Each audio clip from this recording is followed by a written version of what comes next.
ओम शांति। मुरली date 10 जून 2022। मीठे बच्चे, सदा इसी नशे में रहो कि ज्ञान सागर बाप की ज्ञान वर्षा हमारे ऊपर हो रही है, जिससे हम पावन बन अपने बड़े घर में जाएंगे। प्रश्न: तुम बच्चों का निश्चय किस आधार से और भी पक्का होता जाएगा? उत्तर: दुनिया में जितने हंगामे बढ़ेंगे, तुम्हारे देवी झाड़ की वृद्धि होगी, उतना पुरानी दुनिया से दिल हटती जाएगी और तुम्हारा निश्चय पक्का होता जाएगा। विहंग मार्ग की सर्विस होती जाएगी। धारणा पर अटेंशन देते जाएंगे तो बुद्धि का हौसला बढ़ता जाएगा। अपार खुशी में रहेंगे। ओम शांति। बच्चों को रोज़ यह कहने की दरकार नहीं रहती कि शिव बाबा को याद करो। बच्चे जानते हैं हम शिव बाबा की संतान हैं, कहने की दरकार नहीं रहती। शिव बाबा हमको इस द्वारा पढ़ाते हैं, यह है ज्ञान सागर के ज्ञान की वर्षा। बच्चों की बुद्धि में है कि ज्ञान सागर की अब हमारे ऊपर ज्ञान वर्षा हो रही है। जो आकर ब्राह्मण बनते हैं, उन पर ही मैं ज्ञान की वर्षा करता हूँ। बच्चों के सम्मुख होता हूँ। अभी बच्चे सम्मुख बैठे हैं। बाबा घड़ी घड़ी सम्मुख होने का नशा चढ़ाते हैं। माया फिर नशा उतार देती है। किसका पूरा उतार देती है, किसका कम? बच्चे जानते हैं हम आए हैं सागर के पास रिफ्रेश होने, अर्थात मुरली की पॉइंट धारणा कर डायरेक्शन लेने। हम उनके सामने बैठे हैं। इस ज्ञान सागर की वर्षा एक ही बार होती है। बाप आते ही हैं पतितों को पावन बनाने। महिमा भी ऐसे गाते हैं, हे पतित पावन, सतयुग में तो ऐसे नहीं पुकारेंगे। वहाँ तो ज्ञान सागर की ज्ञान वर्षा से पावन बने हुए हैं। ज्ञान के साथ फिर वैराग्य भी है। किस चीज़ का? पुरानी पतित दुनिया का बुद्धि से वैराग्य आता है। बच्चे बुद्धि से जानते हैं कि अभी हम नई दुनिया में जाते हैं, पुरानी दुनिया को छोड़ना है। इसको वैराग्य अक्षर कहा दिया है। जैसे बाबा नया मकान बनाते हैं तो पुराने से बुद्धि योग हट कर नए में लग जाता है।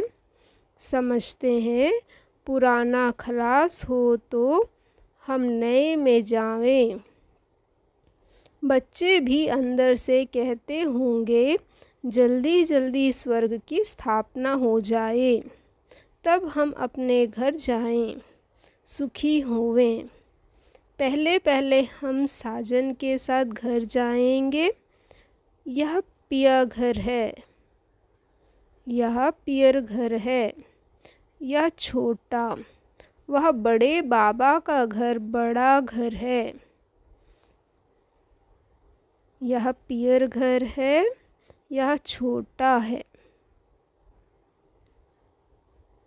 यह पियर घर है, यह छोटा।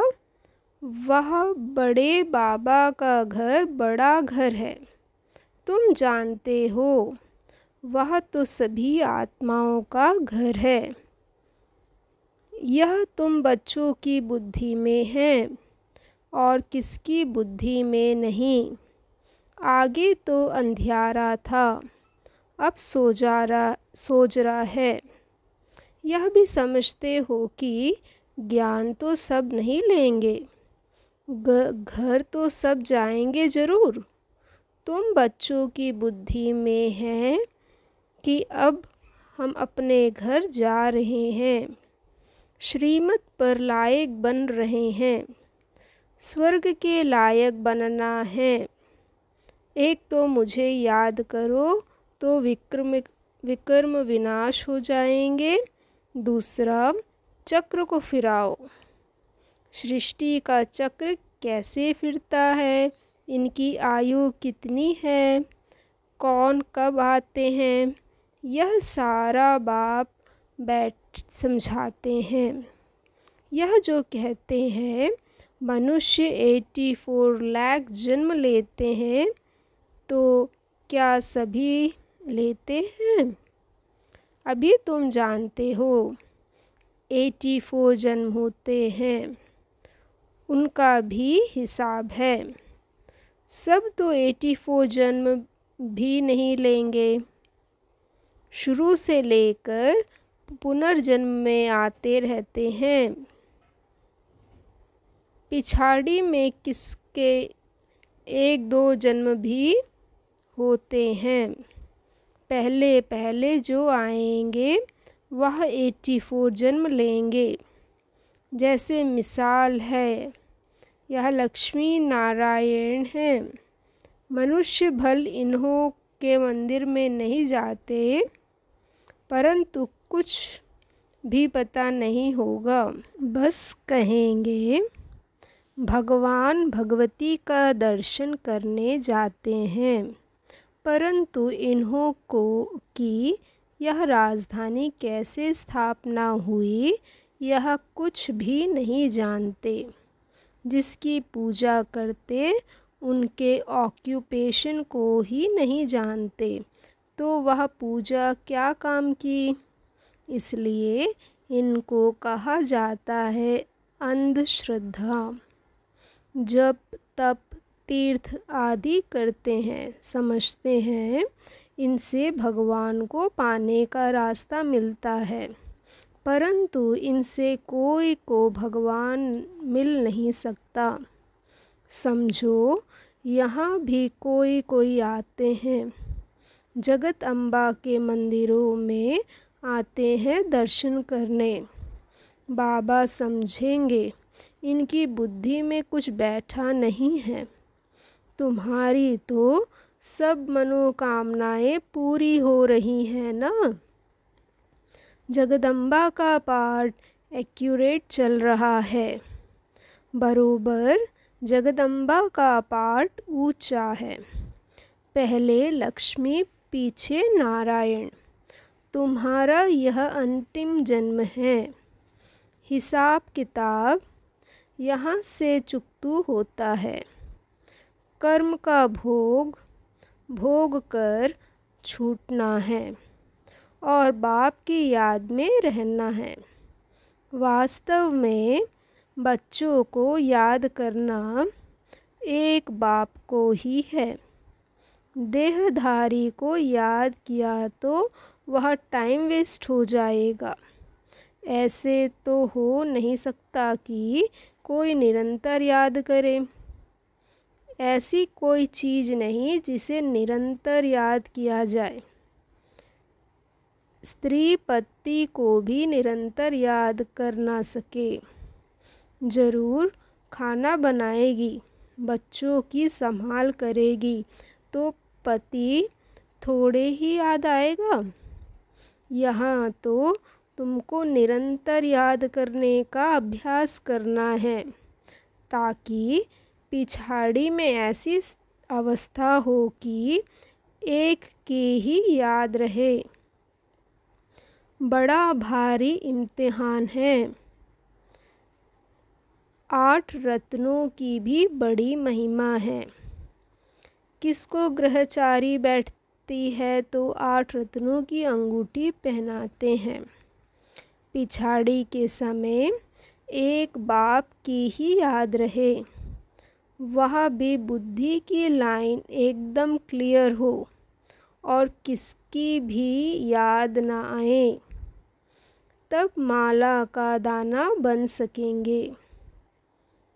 9 रत्नों की महिमा बहुत भारी है, तो अब निरंतर याद करने का अभ्यास करना है। अभी तो 3 घंटा कोई मुश्किल याद करते हैं। जितना दुनिया में हंगामे बढ़ते जाएंगे उतना तुमको निश्चय होते जाएगा। पुरानी दुनिया से दिल टूटता जाएगा। मरेंगे तो बहुत। बुद्धि भी कहती है माया बहुत पुराना दुश्मन है।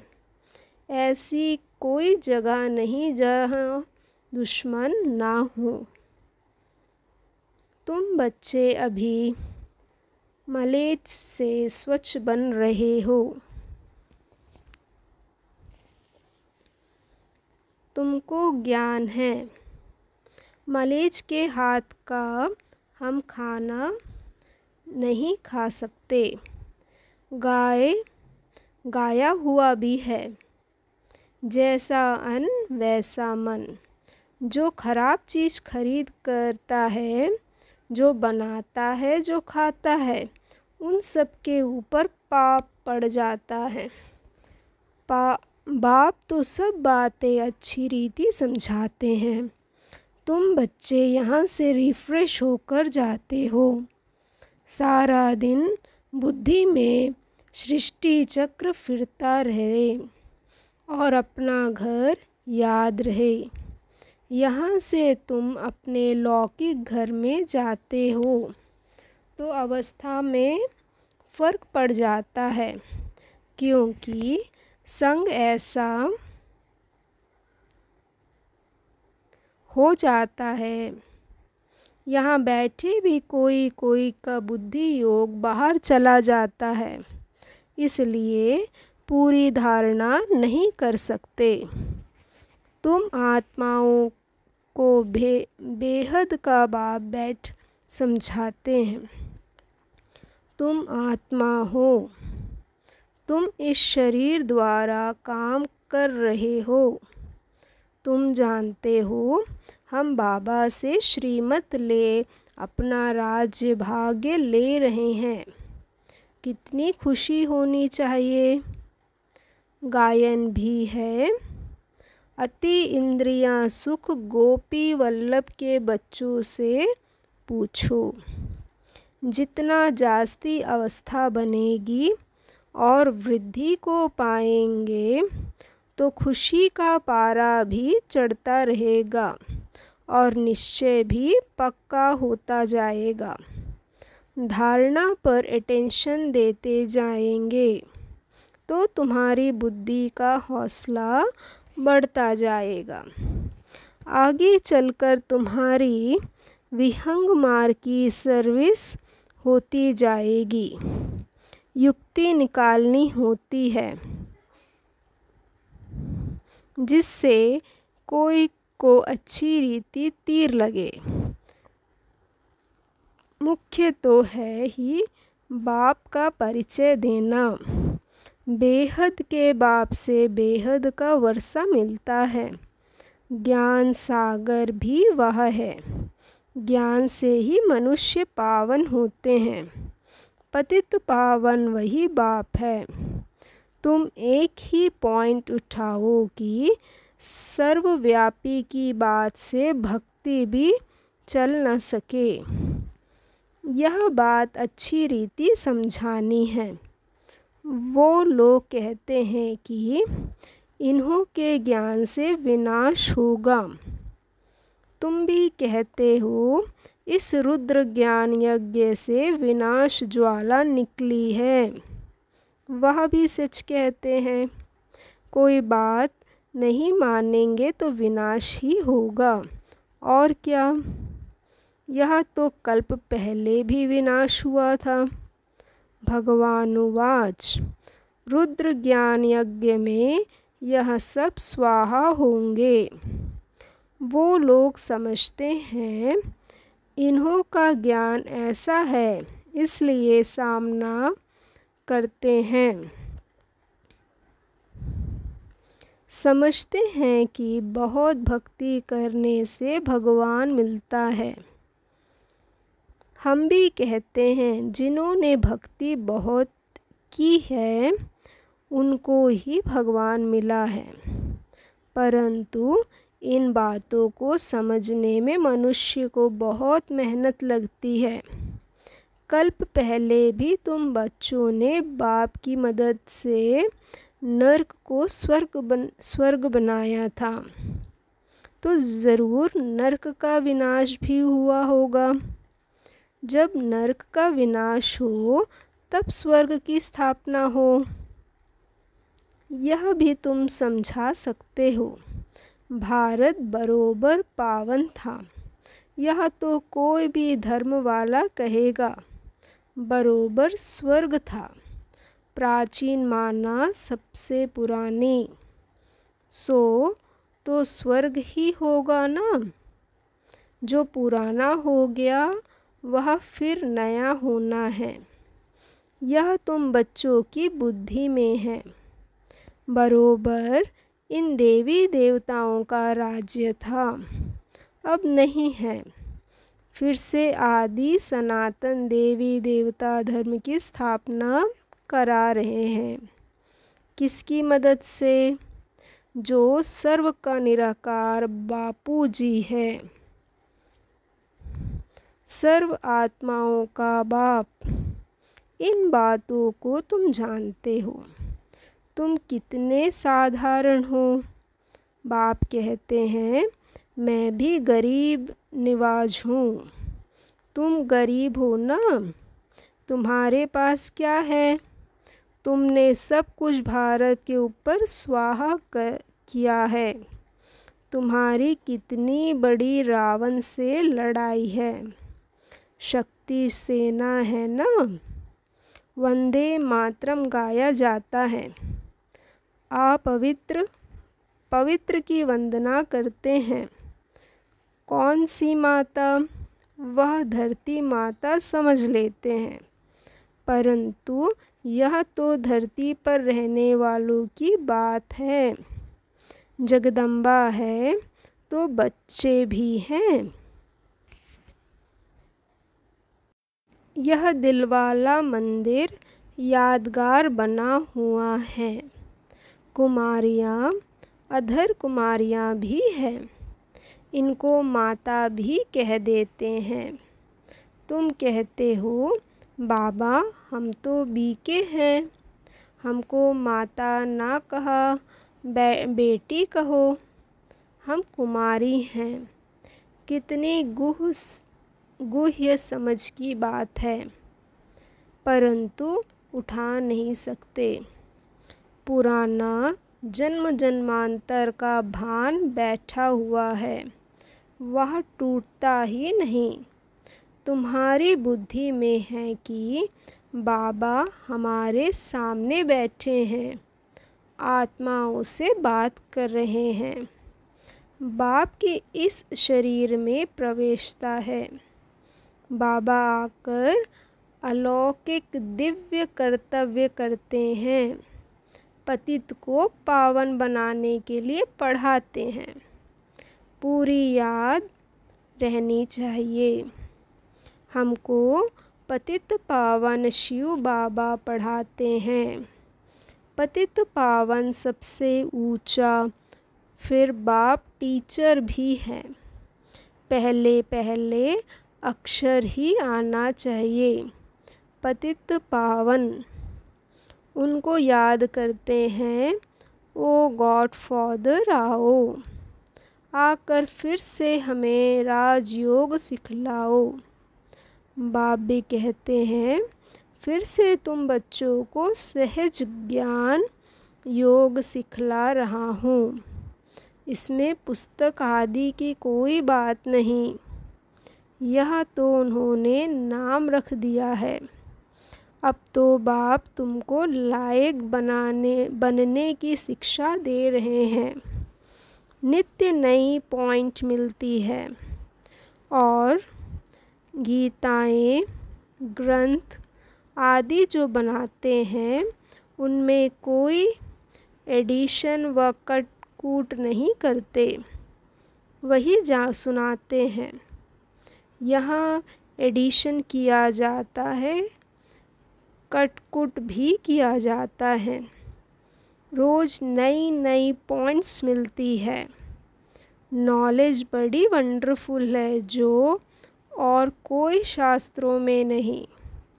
काम महाशत्रु है। भगवानुवाच देह सहित सबको भूल जाओ, एक को याद करो। मैं तुम सब आत्माओं को वापस ले जाऊंगा। मैं अकाल मूर्त कालों का काल हूँ। मैं सब बच्चों को लेने आया हूँ, तो तुमको खुशी होनी चाहिए ना। तुम जानते हो अभी हम घर जाते हैं, जल्दी होशियार हो जाएं। बाबा से वर्षा तो ले लेवे, तब तक लड़ाई ना लगे। बाबा कहेंगे मैं थोड़े ही कुछ कर सकता हूँ, पहले रिहर्सल होगी। अभी तो राजाएं आदि भी नहीं आए हैं। राजस्थान पर भी समझा सकते हो। बोलो, तुमको पता है कि राजस्थान नाम क्यों पड़ा है? भारत में लक्ष्मी नारायण का राज्य था ना, फिर से वह राजस्थान होना चाहिए। सो अब फिर से स्थापना हो रहा है, हम जानते हैं। परंतु बुद्धि में जब बैठे तब खुशी का पारा चढ़े। भक्ति मार्ग में इन देवताओं के मंदिर बनाते हैं। भारत में कितना धन था, हम देवताओं के मंदिर बनाते हैं। भारत में कितना धन था, हम फिर से इनको देवी राजस्थान बनाते हैं।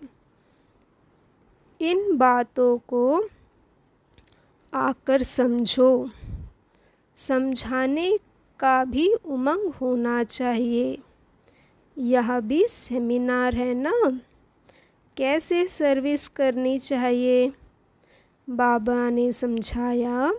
कुमारियाँ, माताएं, गोप सब इकट्ठा सुनते हैं।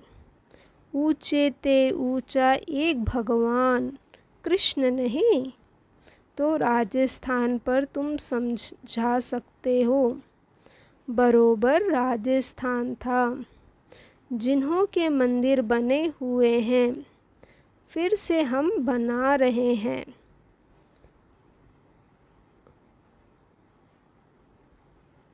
बाप हमको राजयोग सिखा रहे हैं, तुम भी ट्राई करो। आधा कल्प के लिए फिर कभी रोना नहीं पड़ेगा। हम राम की श्रीमत से रावण पर जीत पा रहे हैं। अक्षर सुनेंगे तो अंदर जचेगा। जिनको तीर लगेगा वह समझने के लिए आ जाएंगे। यह बेहद का सेमिनार रोज बाबा करते हैं। यह है आत्माओं का परमात्मा के साथ सेमिनार। अच्छा, मीठे मीठे सिकिलदे बच्चों प्रति माता पिता बाप दादा का याद प्यार और गुड मॉर्निंग। रूहानी बाप की रूहानी बच्चों को नमस्ते। धारणा के लिए मुख्य सार। फर्स्ट पॉइंट, कर्म भोग से छूटने के लिए एक बाप की याद में रहना है। देहदारी की याद से टाइम वेस्ट नहीं करना है। बुद्धि की लाइन बहुत क्लियर रखनी है। भोजन बहुत शुद्ध खाना है, जैसा अन्न वैसा मन। इसलिए किसी भी मलेच्छ के हाथ का भोजन नहीं खाना है। बुद्धि को स्वच्छ बनाना है। वरदान: रूहानी सिंपति द्वारा सर्व को संतुष्ट करने वाले सदा संपत्तिवान भव। आज के विश्व में संपत्ति वाले तो बहुत हैं, लेकिन सबसे बड़े से बड़ी आवश्यक संपत्ति है सिंपति।